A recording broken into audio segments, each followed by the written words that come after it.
Hello everyone, my name is Neil Bawa and I'm one of the presenters for this webinar today. Welcome to the webinar. With me I've got my co-presenter Justin. Justin, you there? Hello. Yes, hi. Hi there. So this particular project is already kind of a record for our company and for our partners, because typically when we bring a project to you, it's been baking for about 2 months. This one's been baking for about 13 months. So a number of you have been teased about this project over the last 6 months.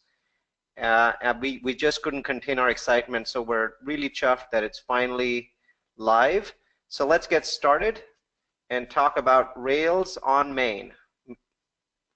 So here's our goal for today. We're going to give you a little introduction to the management team. I know most of you know us, but there's roughly 30% of the people on the call don't know us.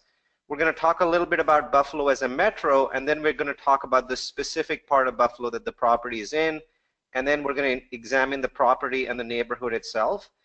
We're going to go into the financials, assumptions, loans, splits, returns. We're going to talk about how much you need to invest and what that time frame of investment is, and how do your returns come in year by year. And then we're going to have a QA session.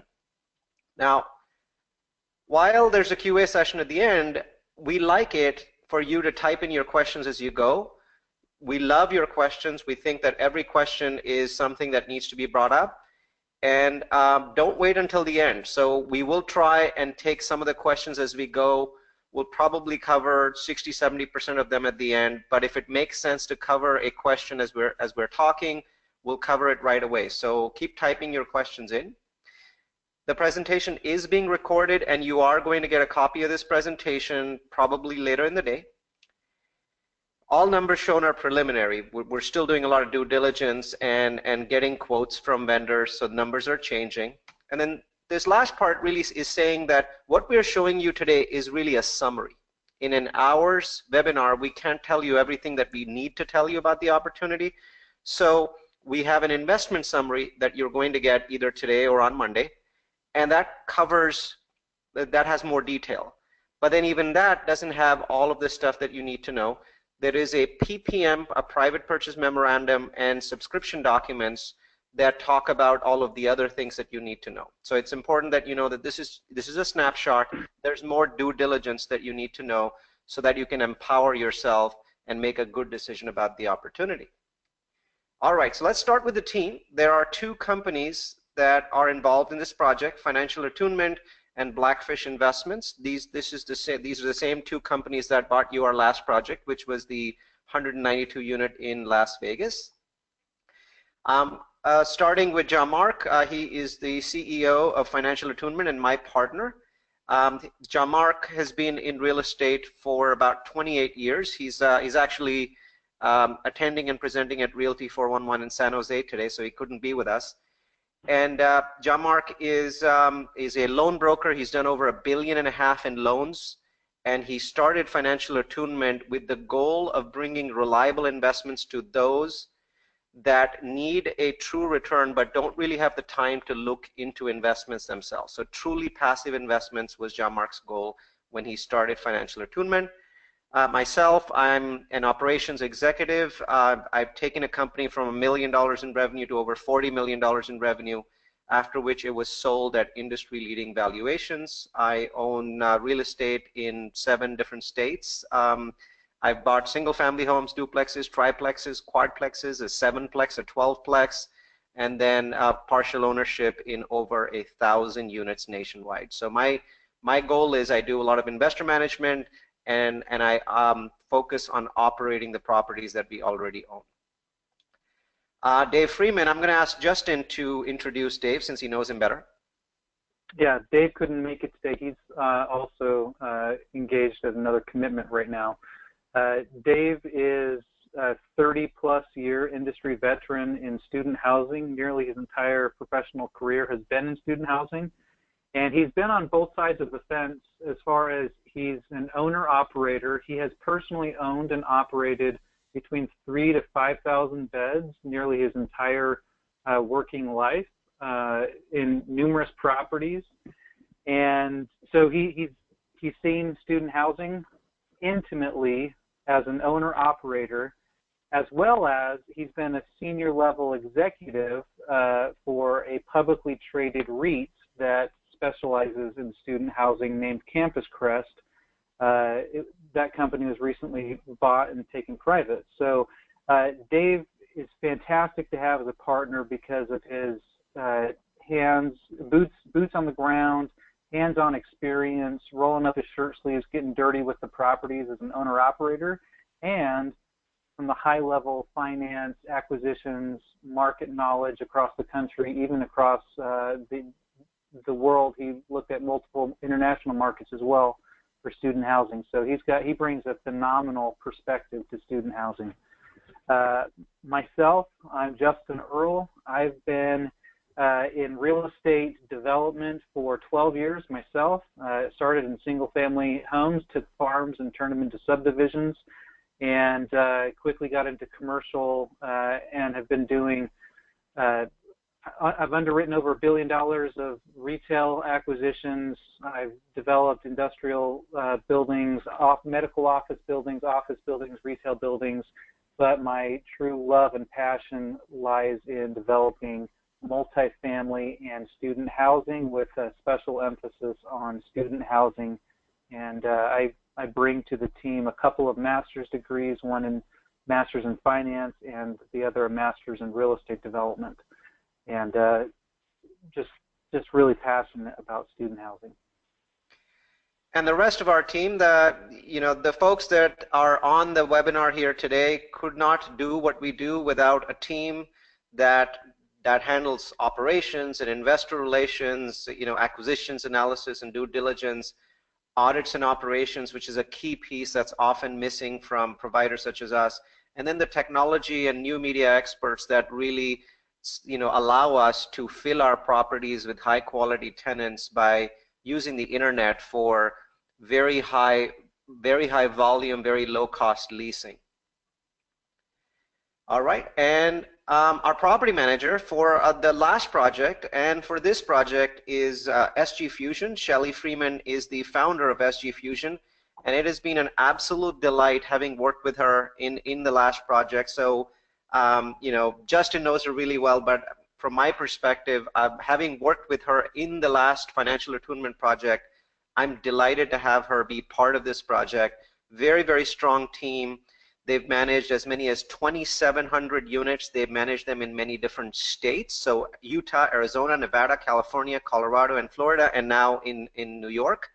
I'm sorry, that's actually 3,700 beds, not 2,700. 35 very well-trained employees that I've really loved interacting with. Very budget-driven and straightforward people. So love working with Shelley Freeman and the SG Fusion team. So core competencies, right? People ask us, what is your core competency? And the key is we do tremendous amounts of research. There's at least a dozen of you that have attended our boot camps.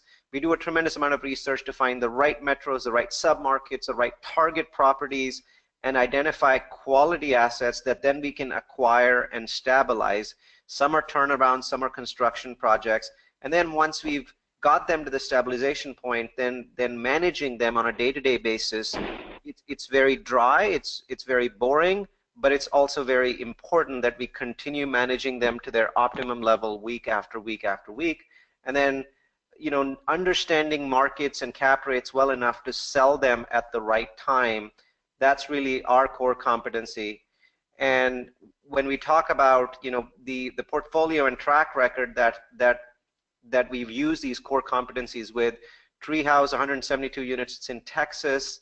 It's paying 8 to 9% returns. We almost sold it at $7.5 million last year, and that would have doubled the equity for investors. Chancellor has been sold. We bought it in 12, sold in 16, and we gave our investors 35% annualized overall returns.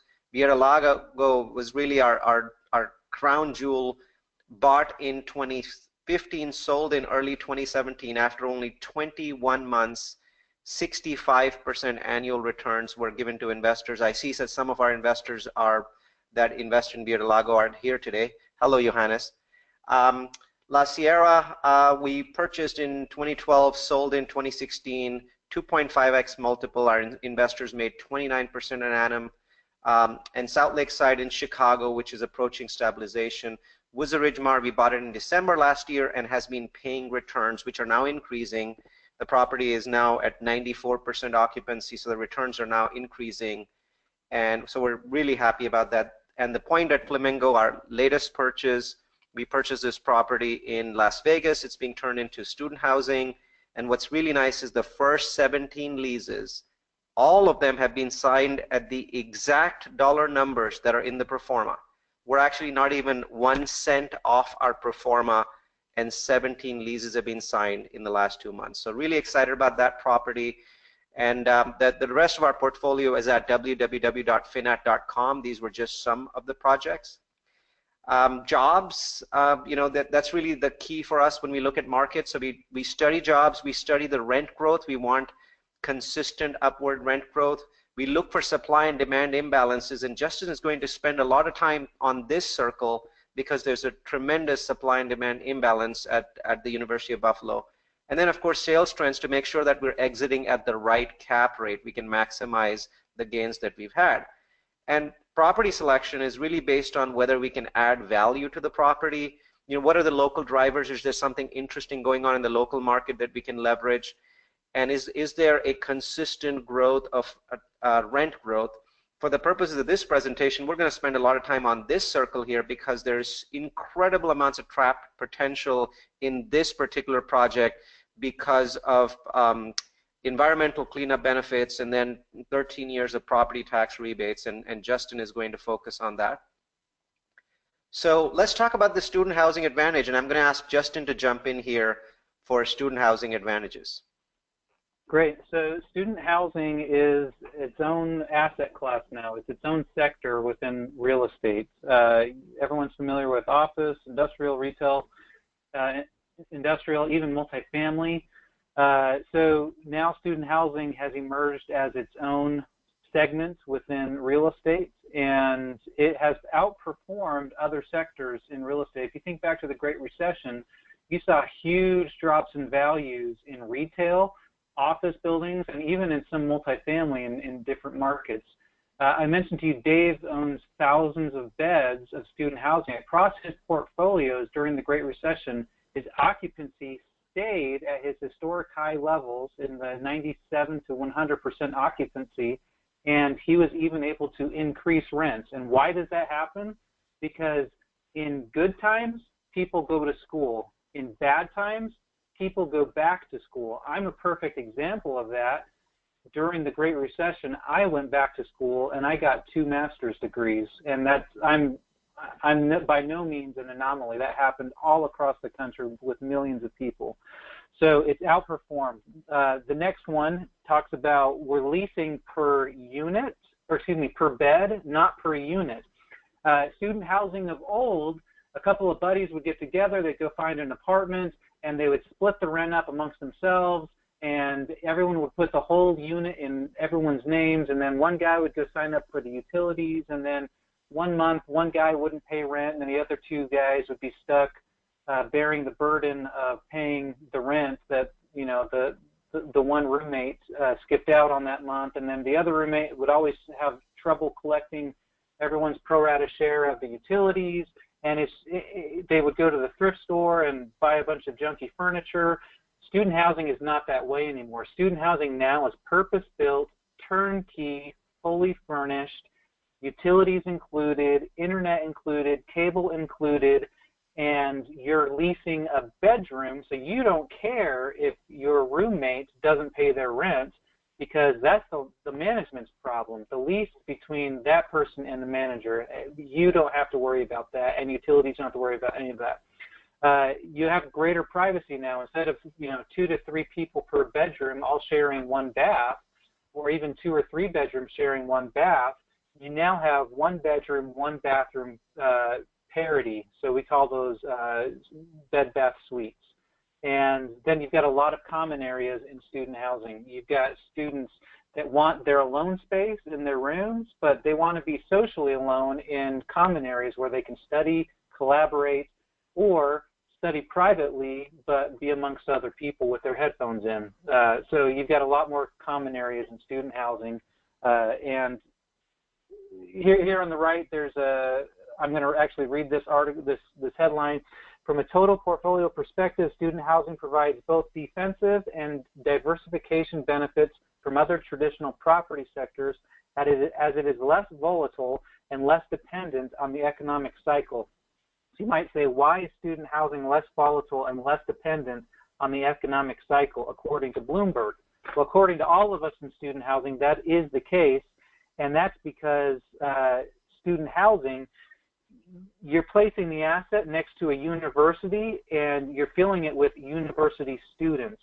So you might have a macro market that is in decline, but that university that's been there for 100 years and continues to have enrollment growth, that's what we care about.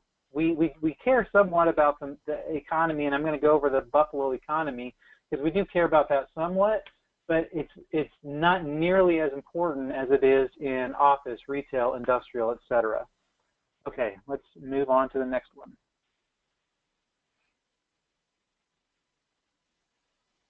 Okay, Buffalo. Why do we really like Buffalo? So I'm going to make this real quick, but I grew up in Dallas, Texas. You may remember the Dallas Cowboys at one point were a dominant football team in the NFL.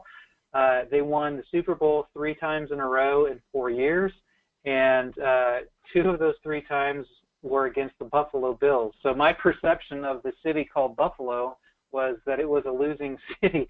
It was not a city of winners.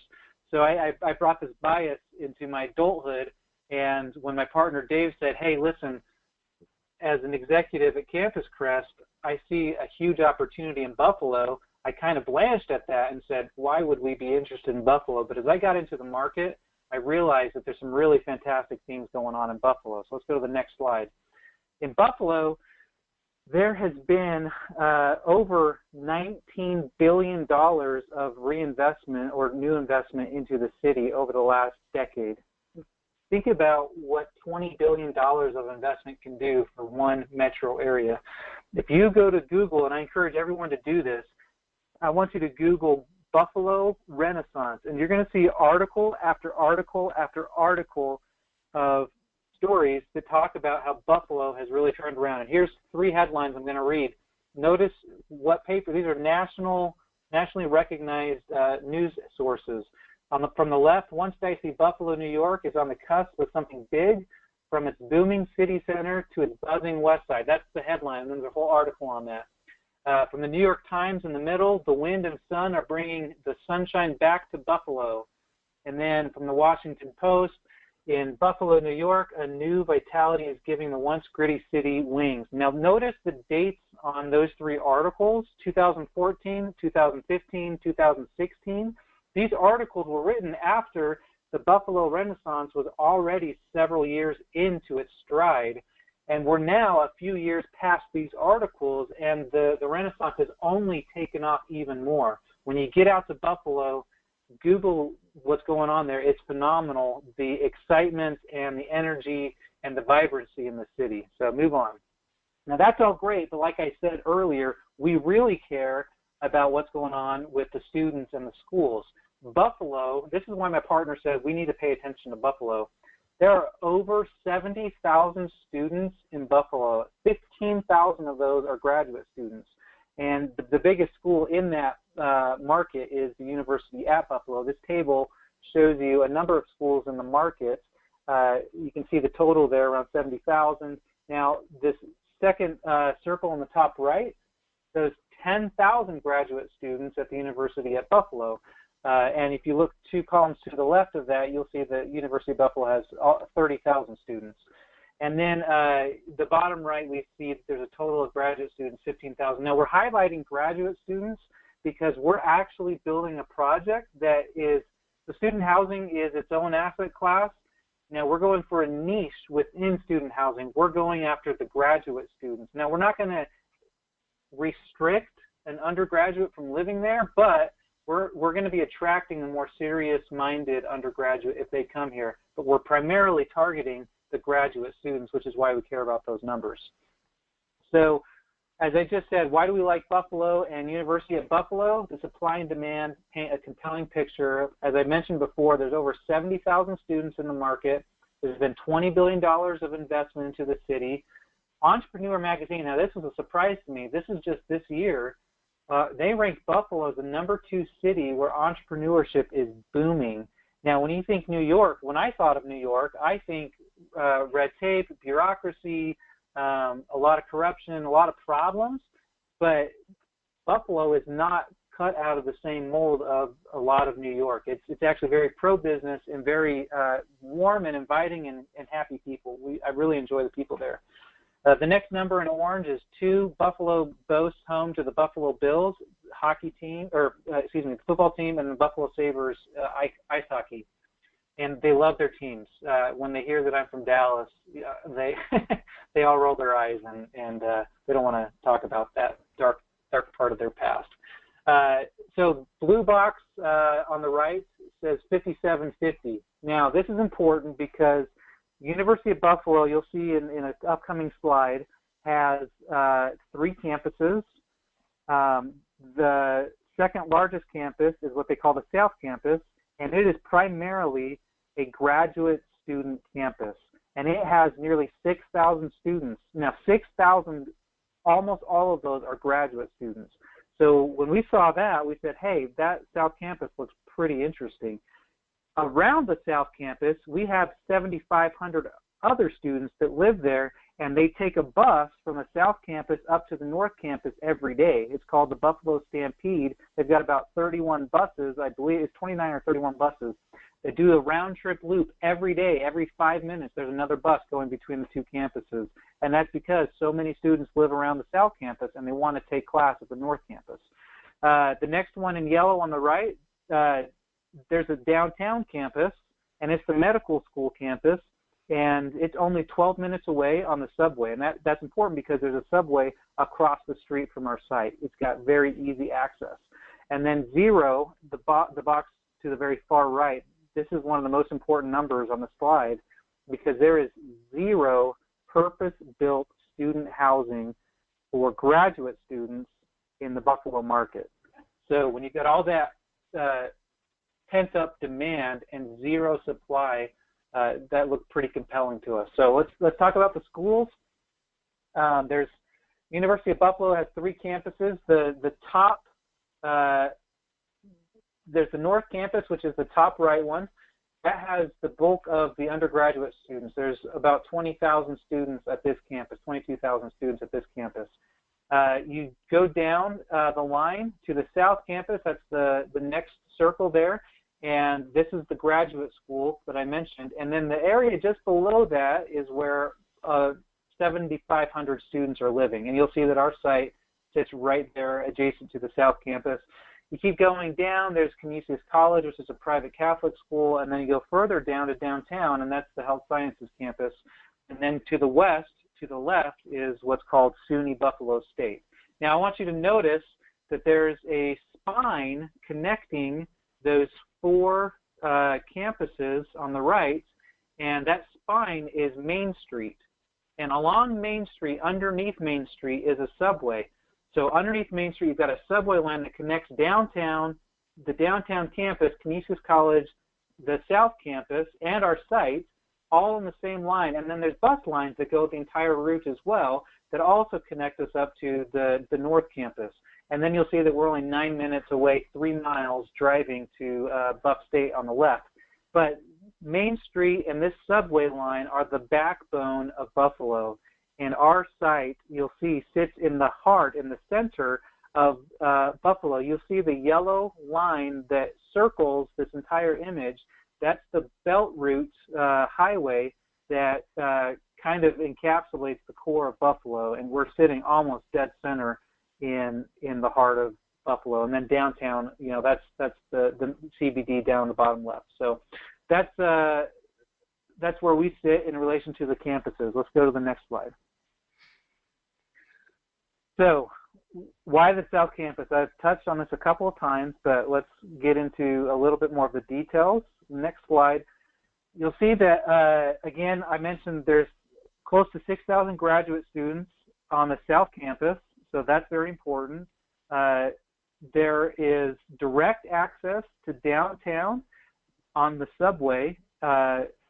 This is important because I like to say that you'll take less steps living at this property to get to the medical campus than you would if you lived a couple blocks away, because we're 200 yards between our property and the subway center. So you walk those yards, you get on the subway, it takes you 12 minutes to get down, and the subway stop is literally in the medical school building. It's not next to it, it's not across the street or across the parking lot, it's in the basement of the medical school building. So you hop off the subway and you literally go up the elevator to your classroom. You're taking less steps living there.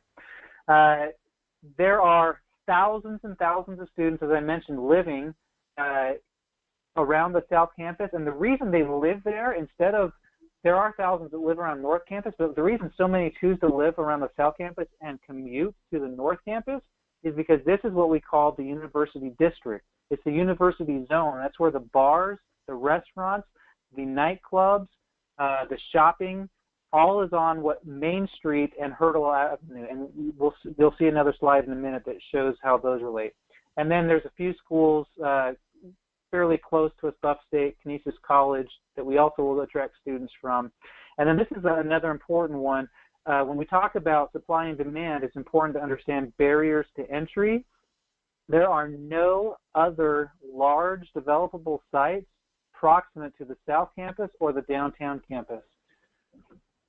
And that's important because if you wanted to compete with us and assemble 5 acres, you're buying dozens of houses, and it's going to cost lots of money because you're putting together lots of small parcels, and that just costs a lot, and it's a huge barrier to entry. Plus, we have almost the most ideal zoning that you could ask for this site.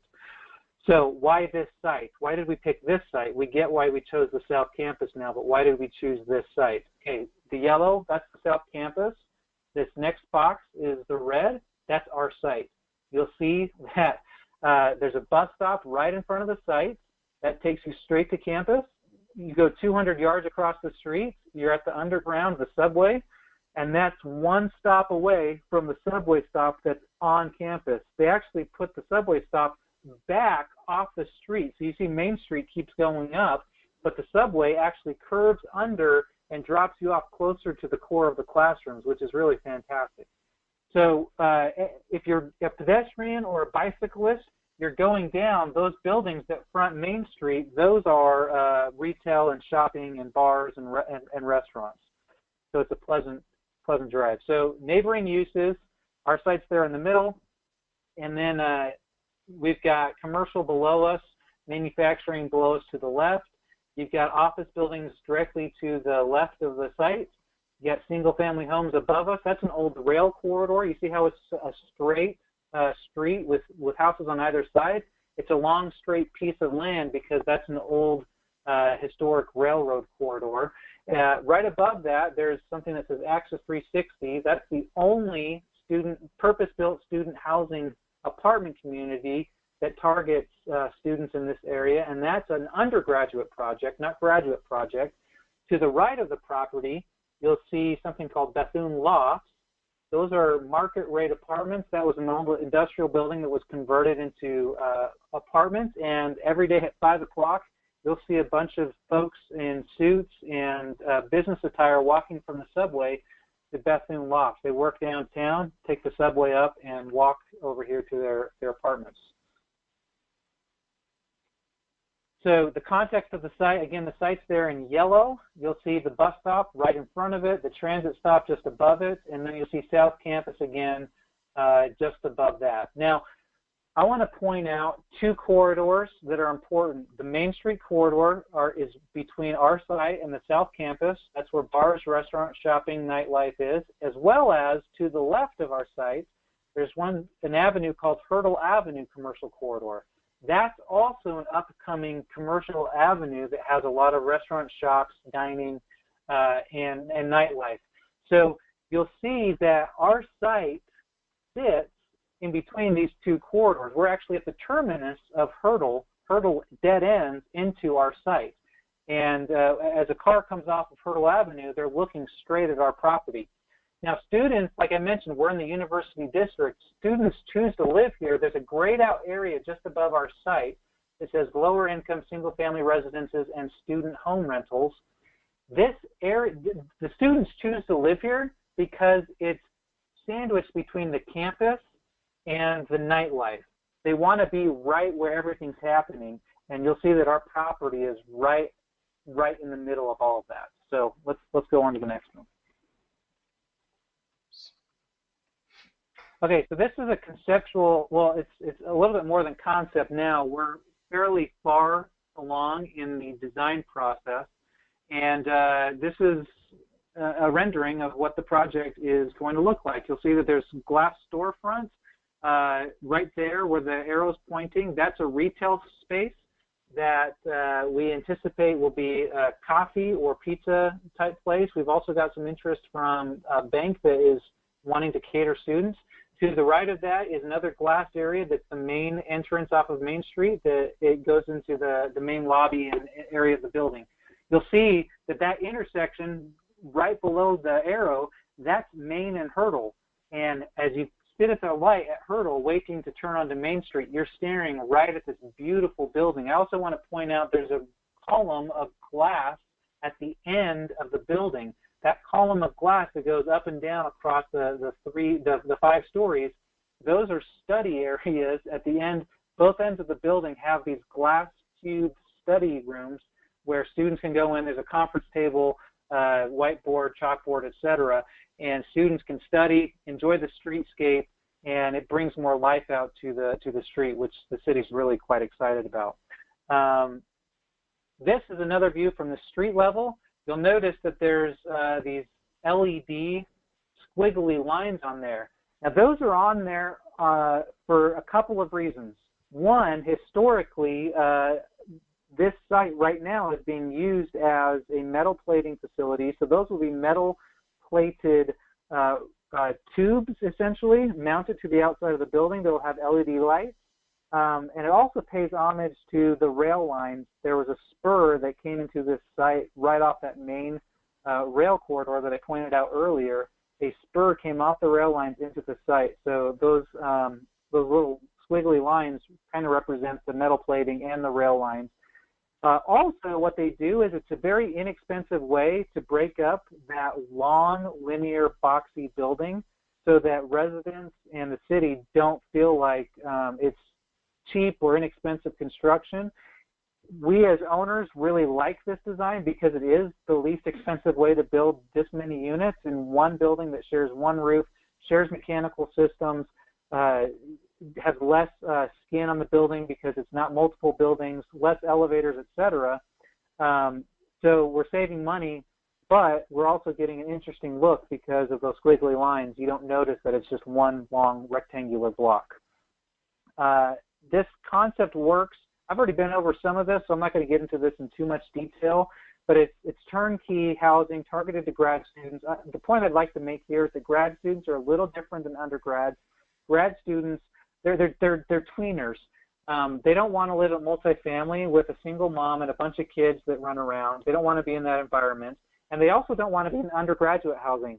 They want to go to a party, but they don't want to live at a party. Undergraduate housing with 4 to 6 residents per unit, with lazy river hot tubs, with outdoor movie, pool decks and movie theaters and things. That's a party, and they don't want to live there. They want to visit and enjoy it, but they want to come back to their quiet space. So we're targeting the grad students.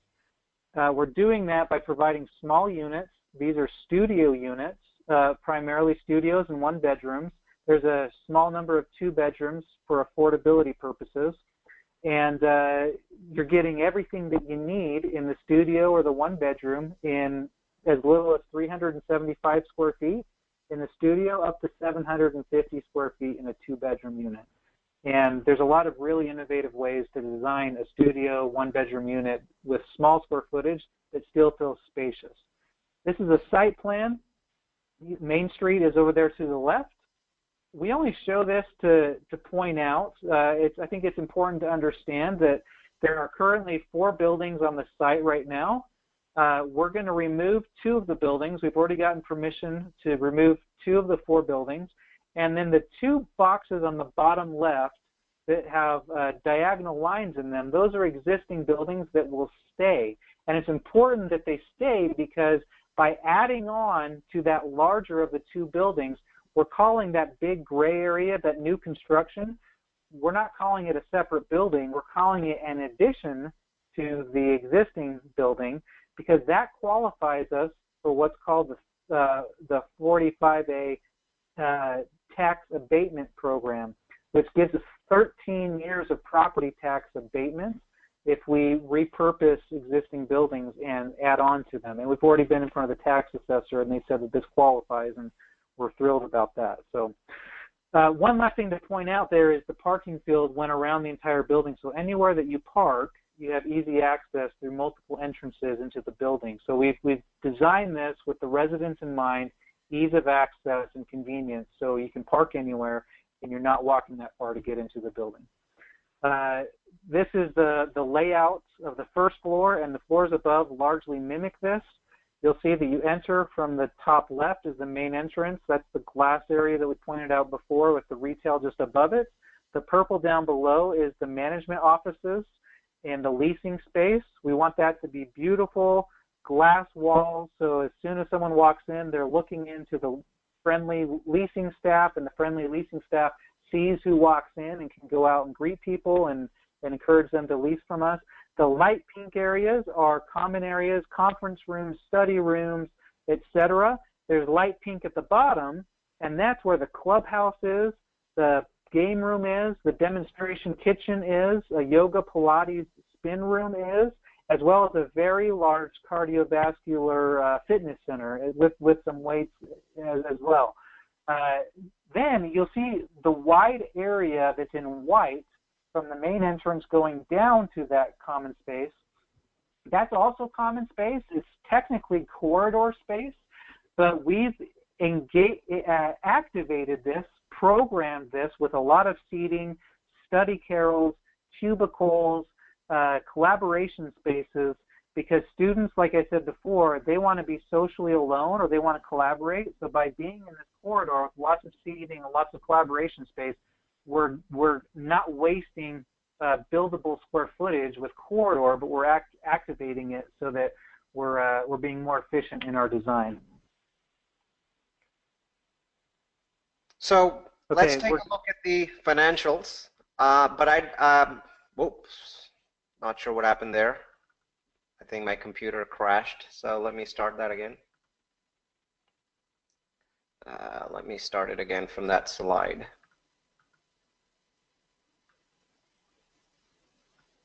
There we go. So before I get into the financials, though, I want to invite Justin to, at the beginning I talked about the fact that this is 13 months of work that's been done. So I want Justin to walk us through the work that has already been done on the site and highlight some of the pieces on this page, because we've got a lot of questions from the 100+ investors that watched this event on Thursday about, what are the pieces that have been done. So, Justin? Okay. So I'm happy to get into that. So I actually looked just the other day at the original LOI I sent to the landowner, and it was dated June 16th of 16, and I already been analyzing the site for a few weeks. We're actually into month 14 now on this. We put the project under contract in October, and since then it's been a whirlwind. We've been very, very busy. We've done a lot of due diligence. We've been way deep into the environmental issues on the site. This is a brownfield site that scared us at first, but it does not scare us anymore. The reason why is Neil is circling the brownfields cleanup program on the right. The state of New York has a program unlike any other in the country, literally unique among the country. New York has thousands of blighted industrial sites that have brownfields or contamination. The state wanted to get these cleaned up and get these properties put back on the rent rolls and into productive use. So they've incentivized developers and folks to clean up brownfield sites. They give you environmental indemnification, so there's no liability. Your liability stops at property lines while you're cleaning it up. You don't have to go into other properties, even if contaminants went into other properties. You stop at the property line. You're indemnified, and then the financial incentives are phenomenal. For every dollar you invest cleaning up the site, you get up to $2 back. So if we put $4 million into the cleanup, we could get up to $8 million in incentives back from the state. So that's one huge juice to the returns in this project. So we've gone way deep into environmental with literally phone book thick reports and studies that we've turned into the State Department of Environmental Quality, and we've already been accepted into that program. Geotechnical studies, stormwater management, we've gotten traffic studies, parking studies done. We've been in front of lots of contractors, gotten costing done on the designs. We've got a procurement company already trying to find better purchasing of materials and furniture, fixtures, and equipment. We've had numerous public meetings. I've bought thousands of donuts from this awesome donut shop on Main Street and given them to the neighbors at these public meetings. And these neighbors have been engaged and involved, and they've come to the meetings, and the city councilmen have come to the meetings, and they've been providing feedback. So they're not fighting us because they feel like they've been a part of the process. We've already been in front of the preservation board and gotten approval to demolish buildings that are over 100 years old. That's important in Buffalo. We've already gotten environmental impacts approved from the planning board. We've already gotten approved variances from the zoning board, and we're going to have site plan approval on Monday in 2 days for this project, which allows us to go pull building permits. Design work is already 10 months into the process. We've had numerous iterations of the design, and it's efficient, attractive. It has minimal impact on the neighbors. And then I've already talked about the incentives. The brownfield cleanups is huge, and then the 485A is another huge property tax abatement incentive. All right, let me jump back into the timeline. This is a 5-year project for most of you on the call. We are going to refer to most people on the call as early investors. So let's talk about when does your investment start and when does it end, and what is this late investor period. So land acquisition is the beginning of this project, and we're looking to acquire land at the end of this month. So that's phase 1, and for that we need about $3 to $4 million to close, and then we need money to do the actual cleanup of the land, the remediation and demolition. Construction loans basically start next year, so this is 2018. They start here, so we're going to bring in investors right here about 4 months before we get the construction loan, and that loan is about $32 million. So this is when the late investors come in. The late investors are getting a lower annualized return, a lower dollar return, and are primarily going to be pension funds, hedge funds, REITs. They tend to be late investors. They don't want to get into the game early. And then the construction period is December next year all the way to March or April of 2020. And even before the property is finished, we have a pre-lease up period similar to what we're doing in Vegas right now, where we're pre-leasing units. So a 2-3 month pre-lease period and a 2-3 month leasing period. So right in time for July or August of 2020, when the property basically goes into its operating period and then is operated all the way until a projected sale in August 22. Now we might sell it sooner than that, because if we have a really good lease up the first time around, we might sell it right here instead of right there, but all of the projections are based on a sale in August 2022. So let's look at financial highlights. The key highlight that most people want to know is, what are my average annual returns? Well, as an early investor, you're a little bit over 30%. As a late investor, you're at about 23%. So obviously these returns are lower. But returns for both early and late investors get boosted by nearly 7% if the brownfield cleanup, the cleanup of the environmental, is financed. So we're very excited about that, because more and more it looks like it's possible. Our numbers are not including that in. So anything that you read in the investment summary is really based on these returns and not those. But this is beginning to look like a very distinct possibility. Throughout the project, you have an investor pref or preferential treatment of 8%. If you don't know what that is, please ask us. We have a 2-year construction loan at 70% loan to cost, which will then go into a permanent loan once the building is finished. the project size, the total cost is 44 million, and a fantastic build to cap rate of 7.6, which is phenomenal for new construction. You typically don't get anywhere in the sevens or even in the high sixes for new construction. So we're super excited about that. This is actually a $32 million loan, and our DCR is a very healthy 1.7x. Now people ask us, how much money are you raising? We're raising $14 million, but in 2 phases. So phase 1 is a start to end raise, and we're going to raise about 6 million and then stop. We're not going to keep raising. We will stop. We expect phase 1 to be over really much sooner than we realized. We came out with this property and announced it Thursday night, so that's 1.5 days ago. We are now at almost $3 million committed out of the first $6 million. So we're going to finish that raise very quickly, buy the land, start with our remediation process. When we are done with that remediation process, then we go out and raise the remaining 8 million, which is very unlikely to come from individual or retail investors. Most of that money at this point has been verbally pledged by the larger firms, the REITs, the hedge funds, the pension funds. They're very interested in coming in that second part. So they usually come in $1 million or $2 million each. So that $8 million raise is actually shorter and quicker than the raise that we're doing with the retail investors at this time.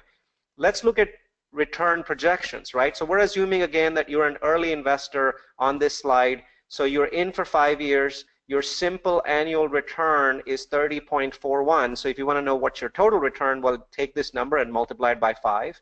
If you invest $100,000 in 5 years, you're making $152,000 in your return, not including your original principal.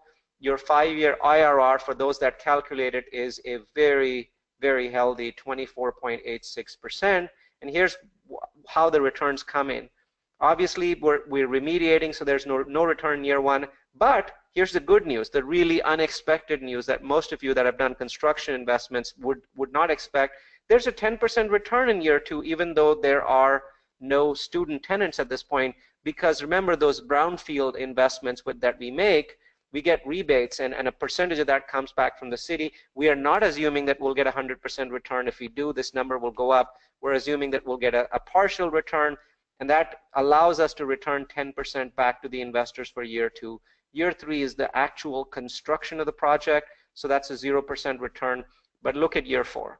27.25% comes back in year 4 because the property has 13 years in property tax rebates, and the highest rebate of those 13 years is in the first year of operation. So that allows us to give you very healthy returns. There are additional brownfield returns here as well. So if you look at it, unlike most construction projects, if you total up 27 and 10 here, you're making a 36% return on cash flow in the first 4 years, which is over a 9% average. Very unusual for a construction project, because typically that number is either 0 or close to 0 until year 4. But in this case, because of the rebates for the brownfields and the huge property tax benefits, we can actually even this out and give you about 9% over 4 years. And then, of course, the big gain is upon sale, and we are operating 5th year, so there's cash flow in here as well. So if you invest 100,000, you make 0 in year 1, about 10,000, then 0 in year 3, then about 27,000, and then we're projecting a $115,000 return, not including your principal, in year 5. If you're a late investor, and there might be someone on this call that might be a late investor, your returns are 22%. Your overall return over the 3.5 years invested is $83,000 on $100,000, and your IRR is 20%. As a late investor, you are not invested in year 1, so obviously we don't count that. You get a little bit in year 2 from the brownfields return, but priority is given to the early investors. No return in year 3, which is construction year, and then about a 14% return in year 4, followed by 66% in year 5. So you're making $83,000 on your 100K investment. Once again, I don't expect that a lot of you will be late investors. Now, exit assumptions. What are we thinking about the sale of the property? Well, we're spending $44 million. Our net operating income at the point of disposition, and again, this is a very, very conservative number, because keep in mind, we don't have any competition in this marketplace. Rents could be a lot higher, but based on a reasonable valuation and reasonable rents, NOI should be about $3.5 million. The cap rate in this marketplace for this kind of property seems to be in the 5.25 to 5.5% rate. Again, we're being conservative and looking at 5.92. If you take this number, multiply by this number, you get a projected exit price of $60 million, which means that we've created a staggering $16 million of value creation over 5 years. We've never had a project like this, and we may never again have a project like this in terms of the amount of value that is being created in a single building, single project over a 5-year time frame. So we come to our fee. Because this is a construction project, we're charging a standard developer fee, which is 5% of the project cost. We're charging a 0.75% acquisition fee. And for those of you that have invested with us before, you know that this is much lower. There's typically a higher acquisition fee. We're not charging that. It's a 0.75 fee. Loan brokerage fee can be either a 0.5% or 1%, depending upon whether we involve a third-party broker or not. So it's 1% to us if there's no third-party broker. It's 0.5% to us and 0.5% to the third-party broker if there is one. And that's construction loan, and then 1% of the debt amount for the permanent financing. Remember, we have a 2-year bridge loan, and then we have permanent financing. Now, what about share of profits? We get 30%, but we only get them after the early investors, which most of you are going to be, get a 10% preferential treatment on their early investment, and after all investors, early and late, get another 8%. So if you're an early investor, you're looking at a 10% plus an 8% before we make money, right? That's the level of confidence that we have. We've never done a project where investors had higher than an 8% pref. In this case, because we're taking your money for longer, we're actually giving you a 10 plus 8 pref, an 18 pref, before we become eligible for our portion of the rent profits. The asset management fee is similar to our other projects, so it is 1%, but it comes out of the property management fee, not out of investor cash flows. Now, upside on sale, again, very straightforward compared to our previous projects. On the sale of the assets, we first pay your initial investment back, then the net profits are split up. Of course, we have to return the investor capital, give the bank the debt back, and pay for the selling costs. So after that, the net profits are split 70-30, 70 to you, 30 to promoters. If the returns for the property are higher than 25% annually, right, by that time you know exactly what the overall 5-year returns were. If the number is higher than 25, then only the portion above 25, are shared in a 60-40 split between late investors and promoters. Now, you guys are early investors and promoters, so you're going to be delighted to know that we are not charging a premium even if your returns go above 25%.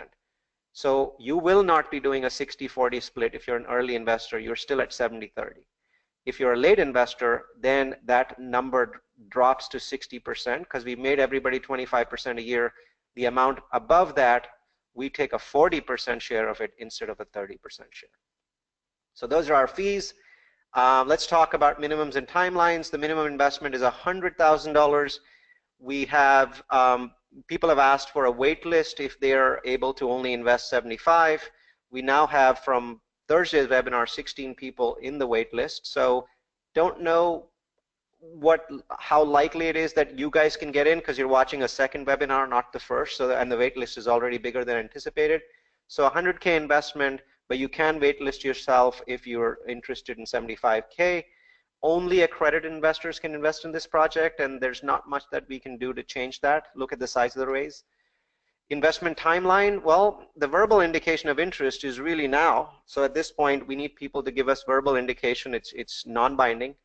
Our investment docs are actually going to go out around August 5th, and we're looking for a quick turnaround for money to be wired August 15th. There's a little bit of leeway there because based on the first webinar, it looks like we're going to have enough money to close the land, which is at the end of the month anyway.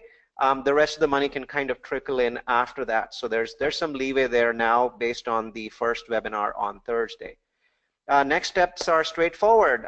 Verbal indication of interest. Send us an email. Here's our email address, or call us at this number. Please write this number down and ask us questions, or just send us an email and say, hi, I need subscription docs. So you will be receiving an email with this video recording. Just reply back to that and say, hey, I'm interested, and we'll be happy to continue chatting with you and doing clarifications. We will be sending an FAQ out. We have 65 questions in an FAQ from the first webinar, so a massive FAQ list is going to be sent out to you most likely later today or on Monday. So that's our show, folks. We're done a couple of minutes early. We see a large number of questions, so we're going to order them. We're going to answer them in order. And this is your time to type in your questions. Go ahead and please type them in.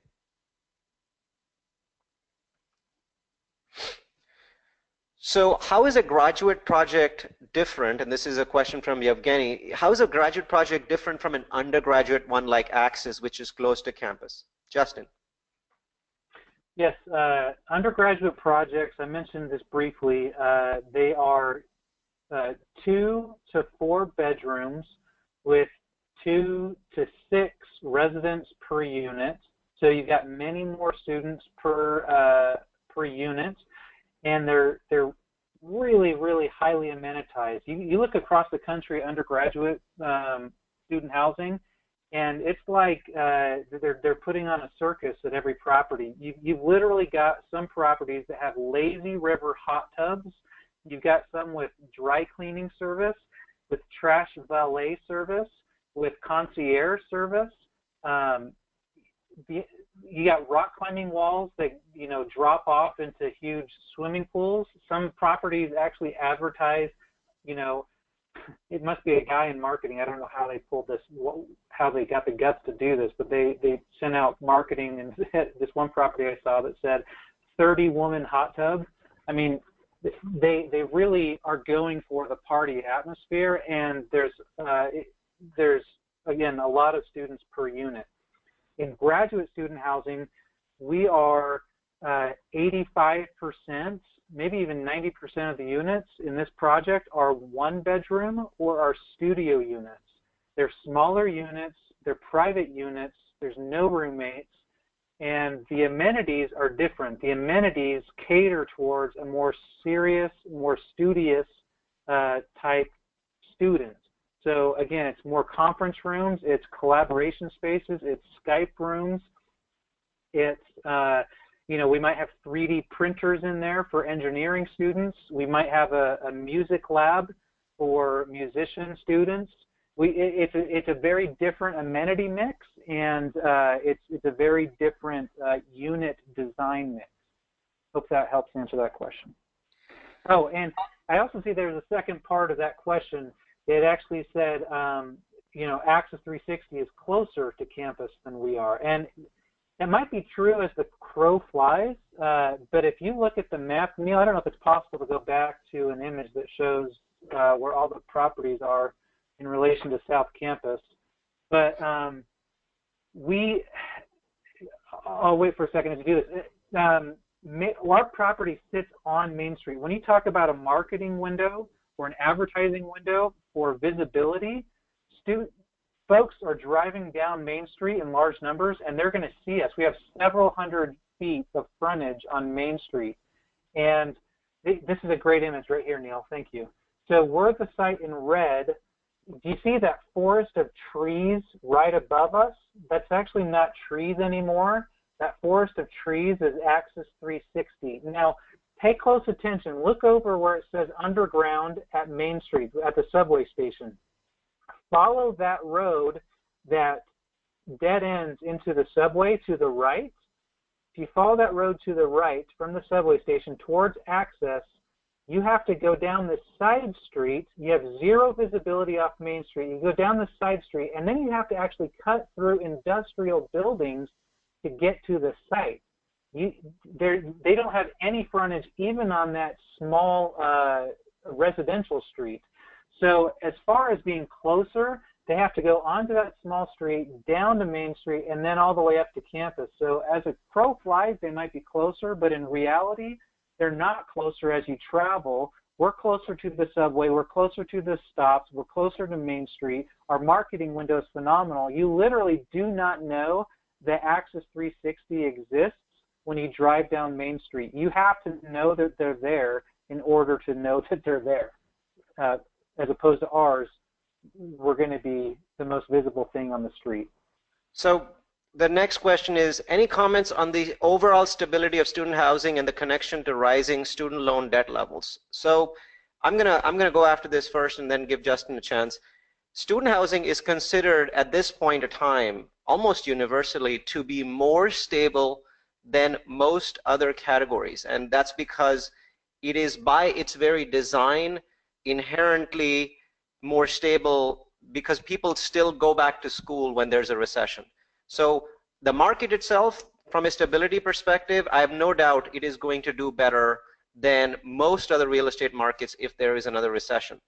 Now, regarding rising student loan debt levels, well, keep in mind that while overall that's a concern for the country, that we have $1.4 trillion in loans, well, each student is only taking their own loan.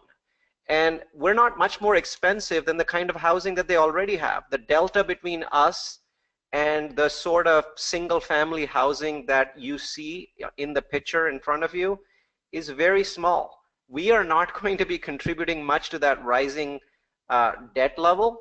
It is something to worry about, but I think that, you know, there's not much that we are doing to move that needle either way.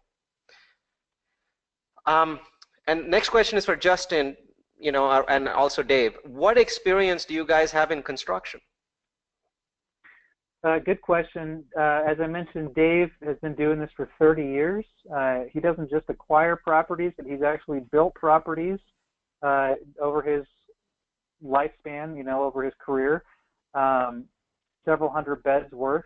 And he did it for himself, and then as an executive for Campus Crest, he was executive vice president over acquisitions.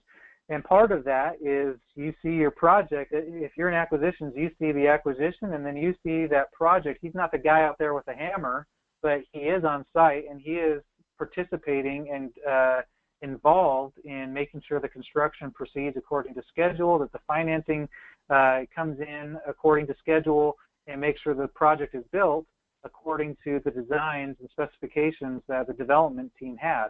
Myself, I've been in development again for 12 years, and the entire time I've been involved with the construction side of things. I mean, I've literally been the guy that has been on site with a shovel, you know, down literally inside the sewer manholes, digging out the rocks and the debris right before the city inspector comes. And I've been the guy that's wearing the hard hat and is walking around the construction site with the construction teams, making sure that they're following, you know, the safety requirements and building things according to the standards the development team has set forth. So we've both had many projects worth of experience and are really quite confident in this. And in addition to that, we're also hiring local construction management for the project as well. So you'll have Dave and I's experience plus local full-time construction management in the market too. So we've covered a couple of different ways. All right, you got some easy questions, Justin. Here's a hard one. What's your take on the risks for the short-term 2-year construction loan? What happens if you're a bit late with construction, or if the financing situation or the financing market, debt market, changes for the worse?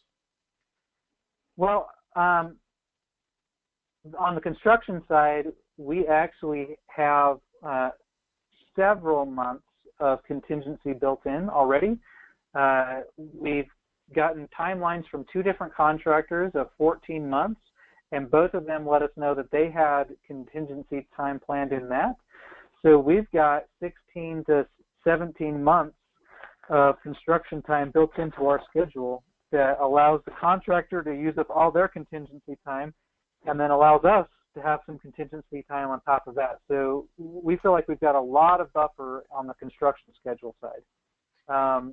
As far as debt and financing, everyone's paying attention to what's going on with interest rates. By taking down the land with cash, we've got the ability, if we had to ride things for a while, but that's not our intention. We've actually already started identifying lenders that are interested in lending on this project because of its location, because of its high visibility, and because of its use. and frankly, the financial performance of the deal, we've got a lot of lenders that are already really quite interested in this. Okay. So what are various other exit scenarios you've considered in case some assumptions don't go your way? So I'll start off, right? So the first thing that we're doing is this land, once we mitigate it, the land itself is worth a great deal of money. You looked at the frontage, you've looked at the location, it's ideal. There's a bunch of student housing developers that would buy this land from us if something goes wrong and we were not able to build the building.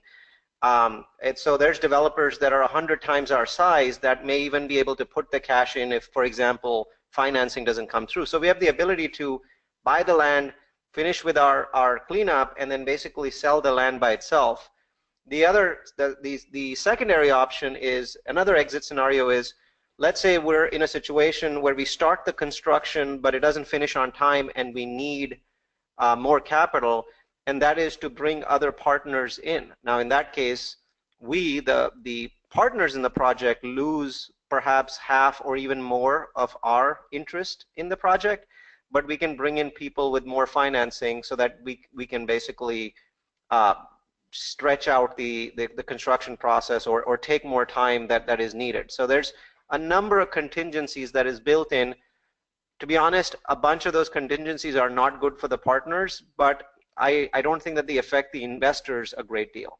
They could affect investors, but are likely to affect the partners much before they affect investors.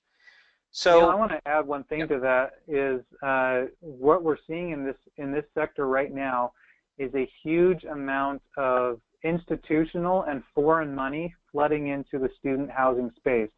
The student housing cap rates are being driven down because institutions that didn't know student housing was an asset class before now know it's an asset class and see it's less volatile, it's more stable.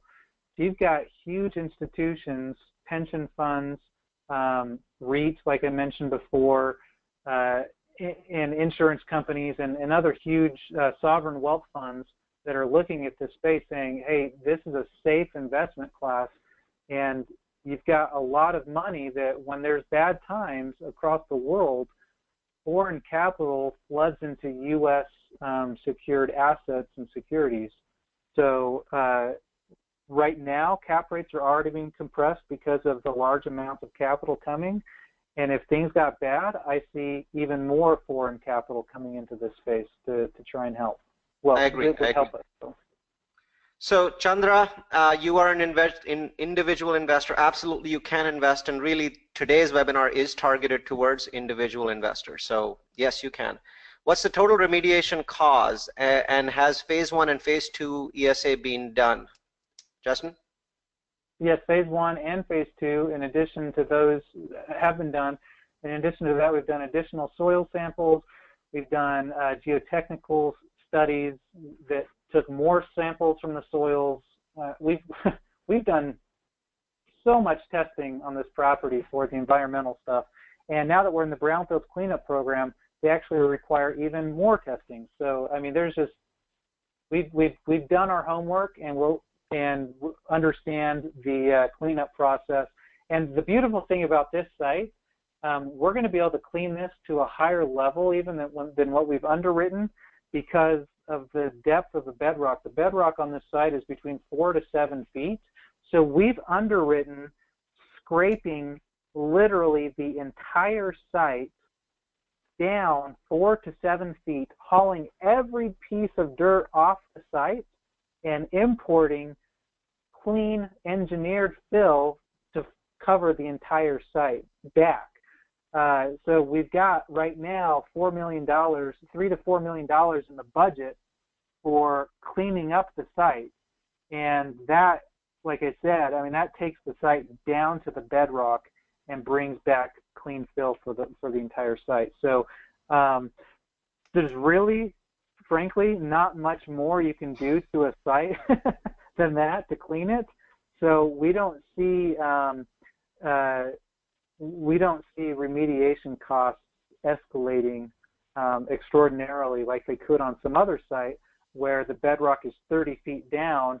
You think the contamination is in the first 5 feet, but then you start chasing veins of it that go down 10, 15, 20, 30 feet. That's not this site. This site, bedrock is 4 to 7 feet deep across the entire site. We've done, I don't remember the number of test pits, but it was a lot of test pits, and we're going to be able to take literally all the dirt off the site. So Justin, what's the cost of the remediation? I said it's we've got between $3 to $4 million in there. Okay, so let's see. Do you anticipate any SUNY students living there, given that SUNY is 9 minutes away? Yes, it's not a target for us, but it's very likely that we're going to get some SUNY students coming in. You know, again, you can't target every kind of student, and it doesn't make sense to do it, but it's likely that we'll get some. Yeah, SUNY only has 2 off-campus properties catering to their students, so where this is going to be so close, we're going to get some, but we're not going to aggressively market to them. Okay. So what are planned rents and current market rents? There's no info on finances once operating. The short answer is, Yevgeny, in a webinar, we can't do that. The investment summary is very detailed and provides planned rents, you know, current market rents, comps, our finances by year. There's a tremendous amount of information. And then for those of you that think that it is not enough information, we're happy to invite you to an Excel walkthrough with Justin and myself, where we can actually look at it from a month-to-month perspective. Let's see, what else? Can another housing project get into the huge parking area next to the subway station? The answer is absolutely not. This space right here on the left cannot be removed. It cannot be sold, because this underground was built on the assumption of this parking always being available. So the chances of that happening are 0. What other housing options are there around the campus? The context of the site does not show the competition. So the competition is detailed in the investment summary, which is going to be on its way to you later today, so that you'll be able to. I think that's also the point. Any other campus of this size, you would see a dozen or more large-scale apartment communities trying to cater to these students. The fact that you see none only speaks to the opportunity that exists here.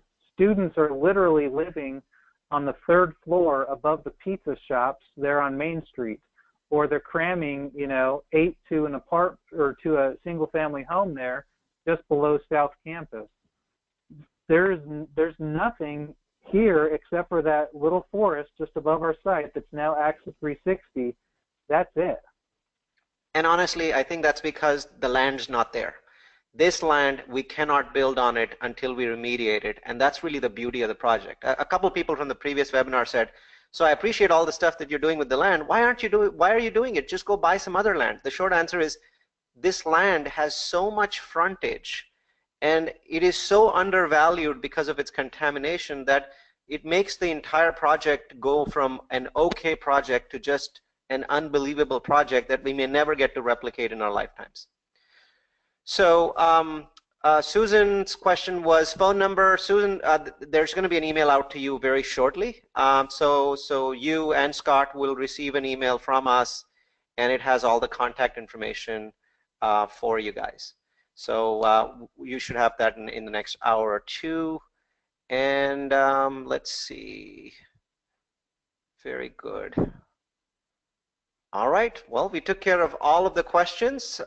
Thank you, everyone, for staying. Wow, all of you are still here. This is amazing. Justin, we must have done a good job if everyone's still here. Thank you so much. We are very excited about the project. Please let us know what you think about it. Your questions are very welcome. And as soon as we send the recording out to you, please let us know if you're interested in moving forward, or if you're interested in being on our wait list if 100K doesn't work for you. Awesome. Thank you, Justin. Thanks, everyone, for attending, and have a wonderful rest of your weekend. Thank you. Thanks.